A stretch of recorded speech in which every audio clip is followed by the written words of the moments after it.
আসসালামু আলাইকুম প্রিয় ভিউয়ার্স, আপনারা আমার মোবাইল স্ক্রিনে দেখতে পাচ্ছেন যে বাচ্চাগুলো এগুলো হচ্ছে ফার্মি মুরগি, তিতির, কয়েক রকমের বাচ্চা, অর্থাৎ 1 মাস, 10-15 দিন, 7 দিন, বিভিন্ন ধরনের বাচ্চা মিক্সচার করে ফেলেছি। অর্থাৎ বাইরে আবহাওয়া তেমন ভালো না, যার কারণে একটি দিনে অনেকগুলো বাচ্চা আমাকে রাখতে হচ্ছে। অর্থাৎ এটা হচ্ছে যে পৃথিবীর দেখতে তবে একদম 1 কেজির উপরে, যার কারণ বাচ্চা কিছুটা আমাদের কিছু প্যারেন্টস থেকে নিজস্ব ইনকিউবেটরে উৎপাদন করে লালন পালন করে সারা বাংলাদেশে আমি এই বাচ্চাগুলো হোম ডেলিভারি দিয়ে থাকি।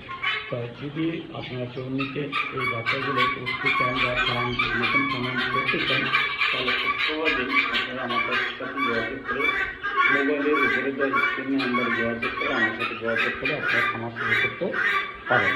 এর বড় বৈশিষ্ট্য হচ্ছে এই পাখিগুলো রোগ প্রতিরোধ ক্ষমতা অনেক বেশি এবং এর মাংস এবং ডিম খুবই পুষ্টিকর এবং সুস্বাদু এবং বেশি খামার করে, অর্থাৎ বেশি কোয়ালের খামার করে যারা প্রয়োজন আমার মনে হয় পৃথিবীর সমস্ত তারা অবশ্যই লাভবান করে। এই খাবারের অনেকাংশ সবজি নির্ভর, যার কারণে খাবারের খরচটা অনেকাংশ বেঁচে যায়। তাই সবাই ভালো থাকেন, সুস্থ থাকেন এবং আপনাদের সুস্বাস্থ্য কামনা করে আমি শেষ করছি। আমার যে ছোটো বাচ্চাগুলো এগুলো সবই ছোটো, তাই শেষ করছি। আপনারা সবাই ভালো থাকবেন এই প্রত্যাশা শেষ করছি। আল্লাহ হাফেজ।